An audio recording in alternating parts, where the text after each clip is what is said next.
You're listening to the N2K Space Network.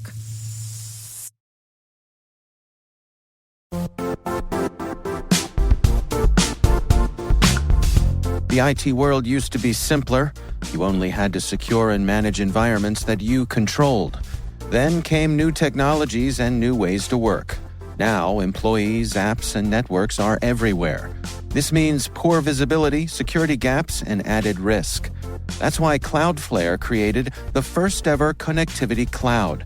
Visit cloudflare.com to protect your business everywhere you do business.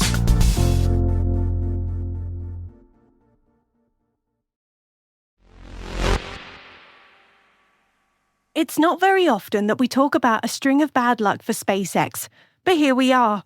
After delaying Polaris Dawn for a second day due to bad weather this time, they're now dealing with the aftermath of a first-stage crash. They say these things come in 3. Could this be the start of another mishap investigation? T-minus 20 seconds to LOS T-Dress. Go for deploy.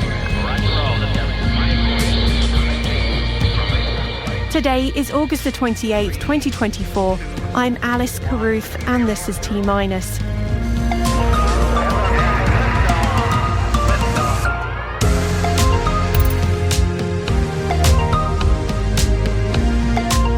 SpaceX's Falcon 9 first stage crashes on a drone ship. Astrobotic shares a post-mission report on Peregrine. Lunar Outpost and ASU to collaborate. And our guest today is analog astronaut Martina de Mosca. Martina will be talking to Maria about blazing the path as the first Baltic female analog astronaut and setting up a legacy so that others can follow. It's a great chat, so stick around for the second part of the show.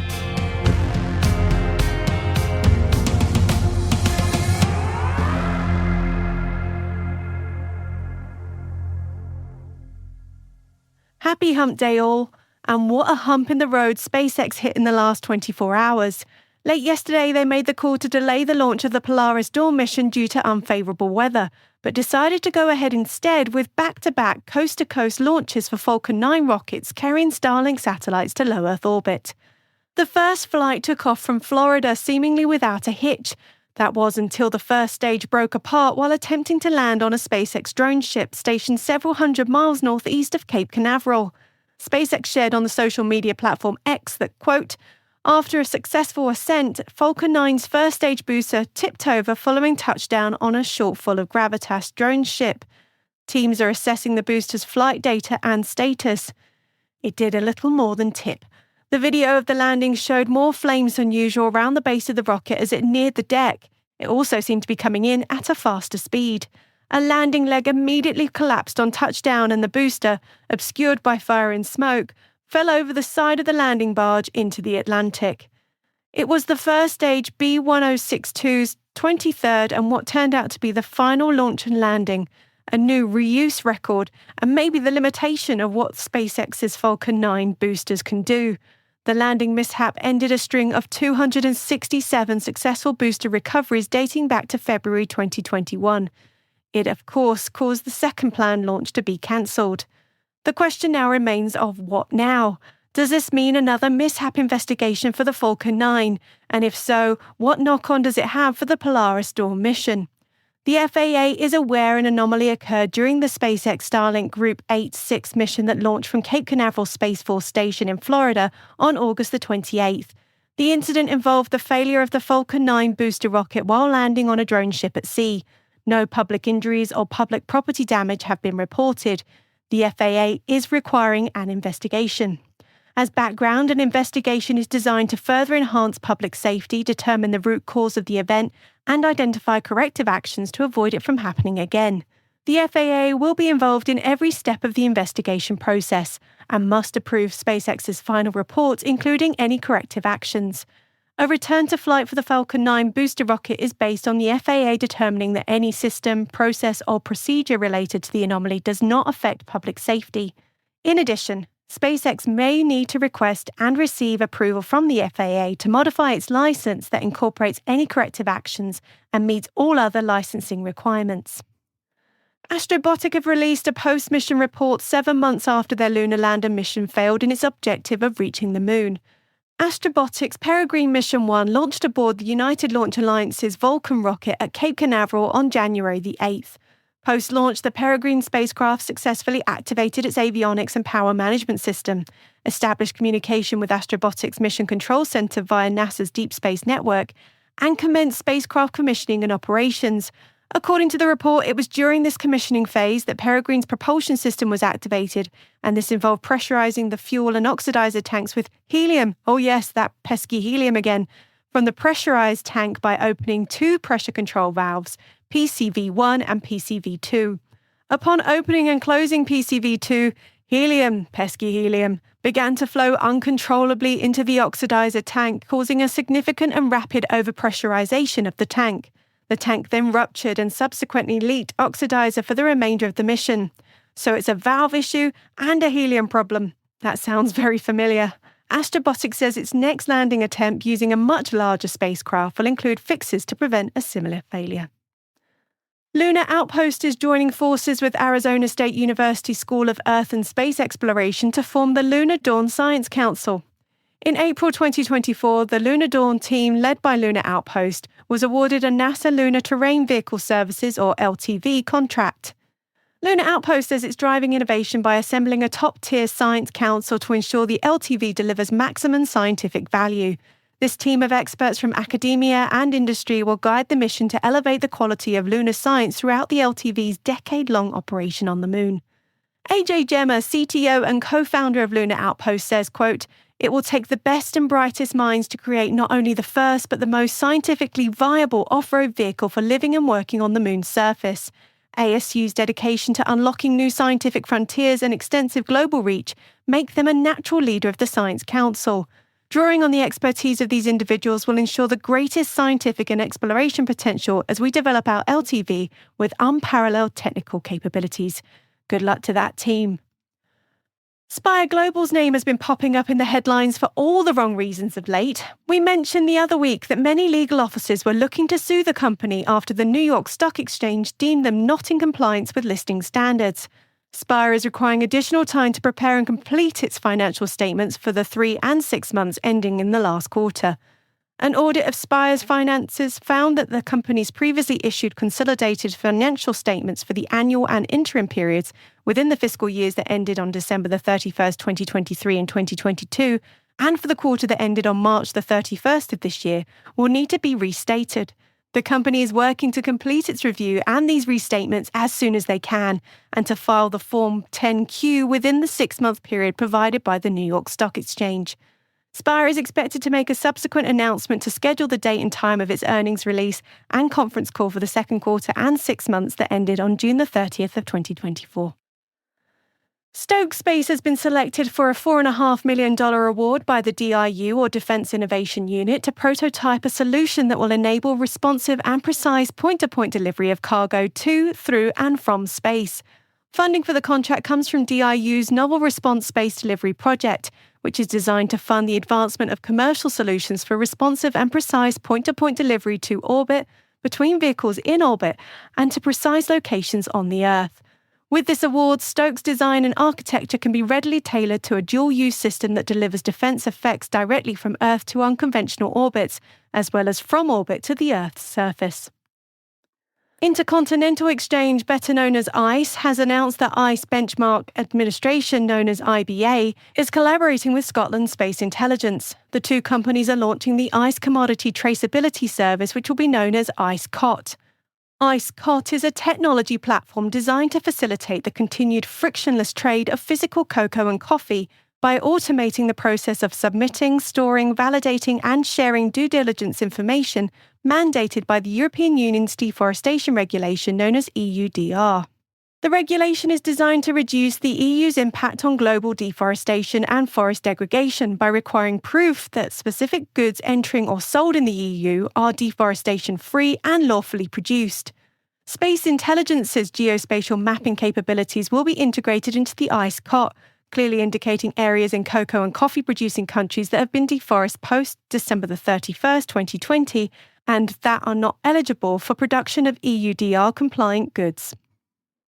Over to Asia now. Thaicom subsidiary Ipstar has signed an agreement for satellite capacity with Hughes Communication India. Ipstar India will provide satellite capacity services to Hughes in India via Thaicom's satellite network. This will enable Hughes Communication India to enhance its satellite broadband, mobile backhaul, maritime and satellite IoT services to meet the growing and varied demand for satellite services in the country.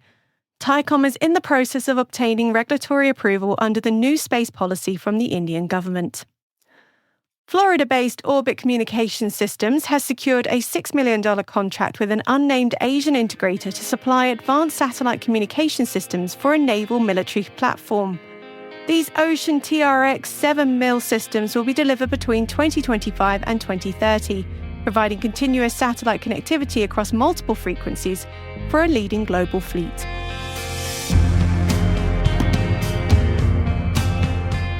And that concludes our briefing for today. We've included 3 great reads for you in the selected reading section of our show notes.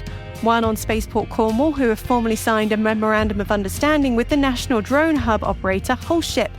Another covers the joint statement following 2 days of comprehensive dialogue on space between the US and Japan.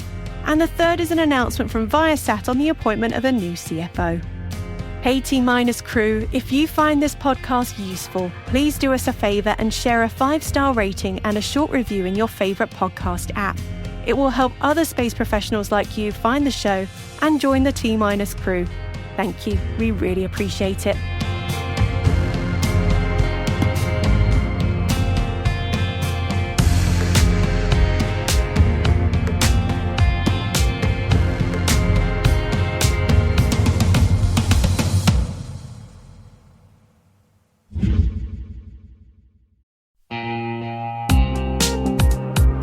This September 18th and 19th in Denver, a tight community of leading experts is gathering to tackle the toughest cybersecurity challenges we face. It's happening at MWise, the unique conference built by practitioners for practitioners. Brought to you by Mandiant, now part of Google Cloud, MWise features one-to-one access with industry experts and fresh insights into the topics that matter most, right now, to frontline practitioners. Register early and save at mwise.io/cyberwire. That's mwise.io/cyberwire.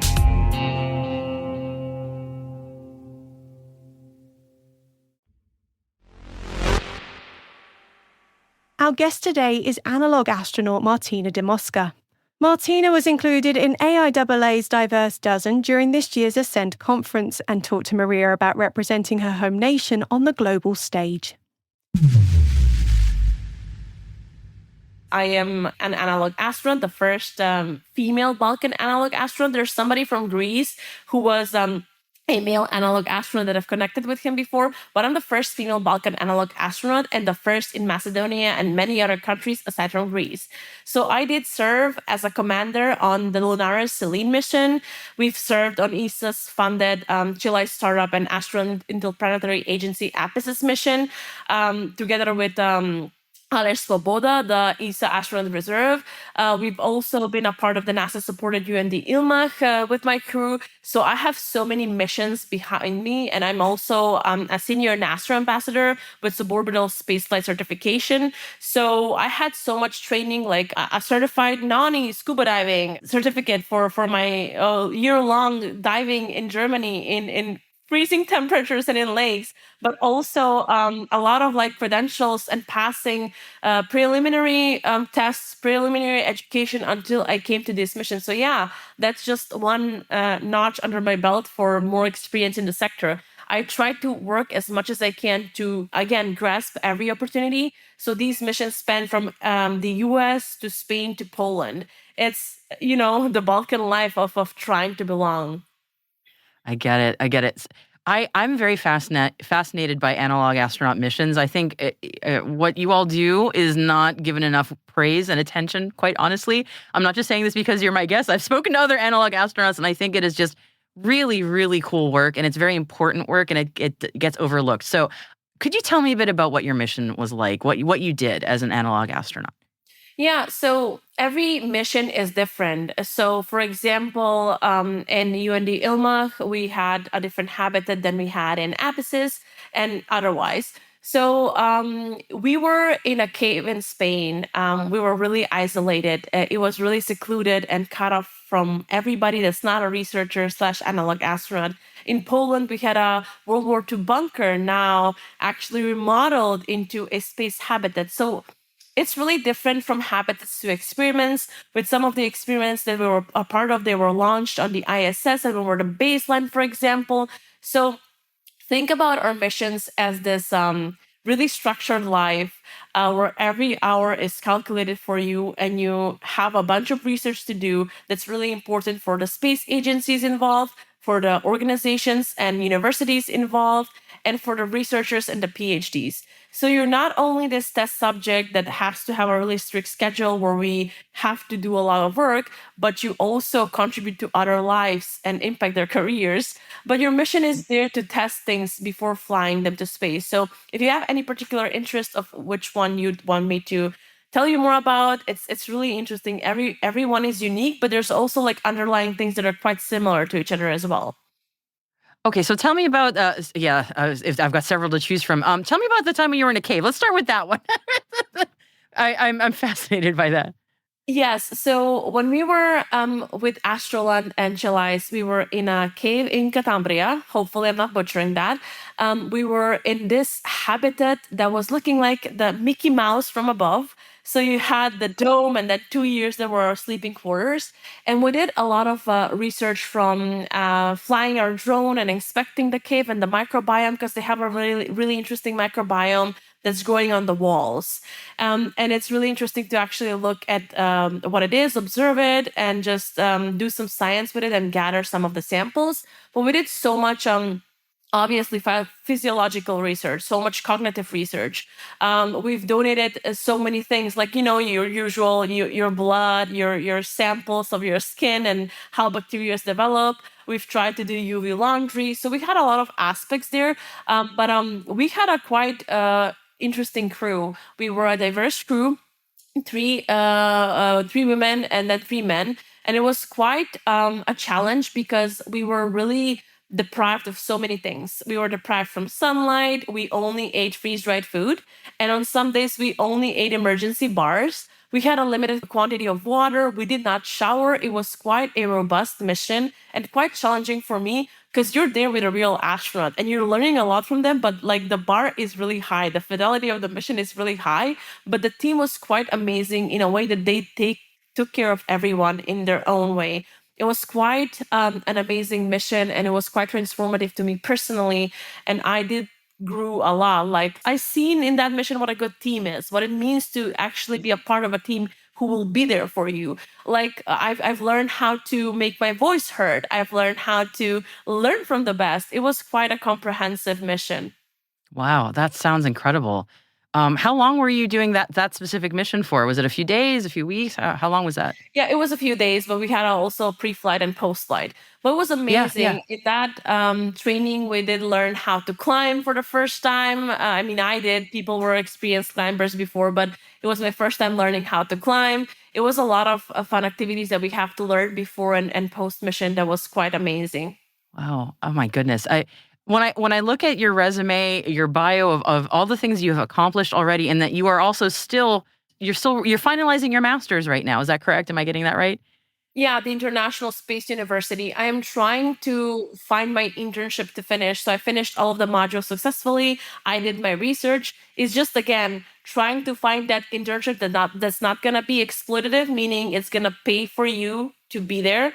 And pay for you doesn't mean $150 per month. It means somewhere where you can actually go and live and not dab into your savings. It has to be a living wage.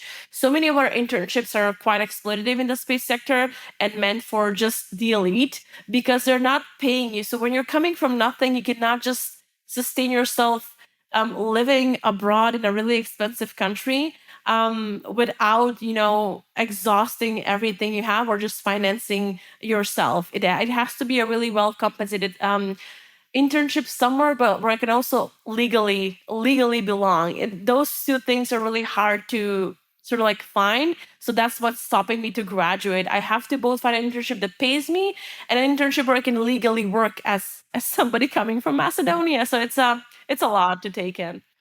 Well, we're putting out the call with you. We're just to folks who are listening.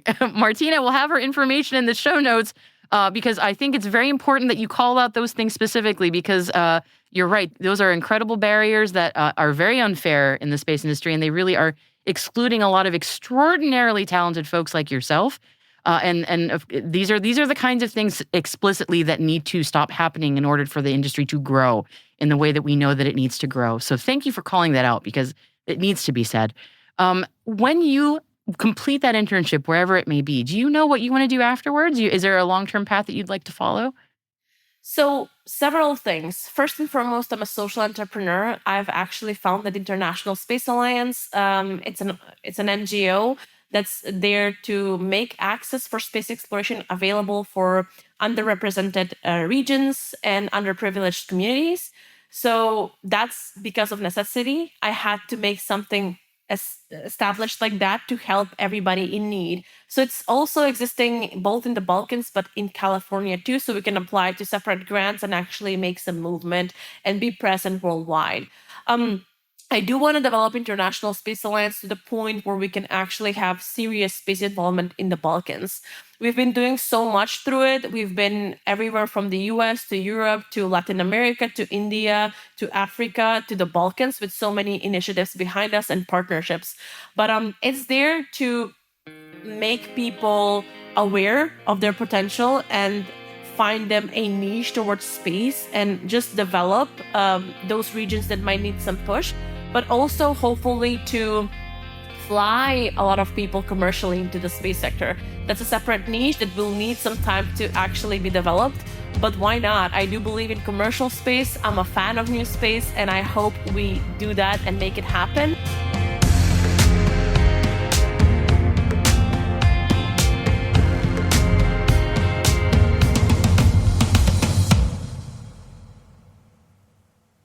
We'll be right back.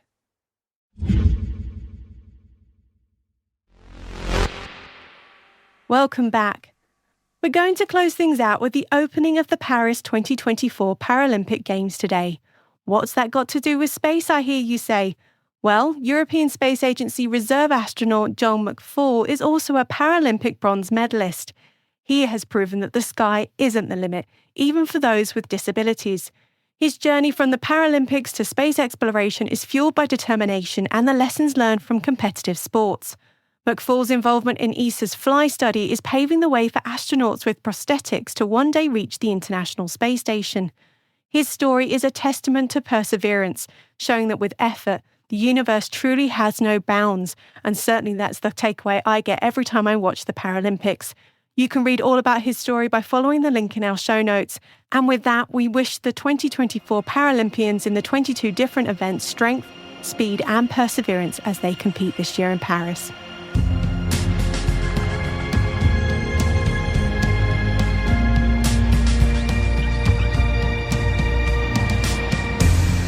That's it for T-Minus for August the 28th, 2024, brought to you by N2K Cyberwire. For additional resources from today's report, check out our show notes at space.n2k.com. We'd really like to know what you think of our podcast. You can email me at space@n2k.com or submit the survey in the show notes. Your feedback ensures we deliver the information that keeps you a step ahead in the rapidly changing space industry. N2K Strategic Workforce Intelligence optimizes the value of your biggest investment, your people. We make you smarter about your team while making your team smarter.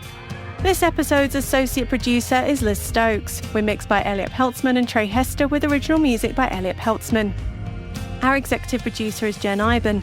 Our executive editor is Brandon Karth. Simone Petrella is our president. Peter Kilpie is our publisher. Maria Valmarzis, our host, should be back in tomorrow. And I'm Alice Carruth. Thanks for listening.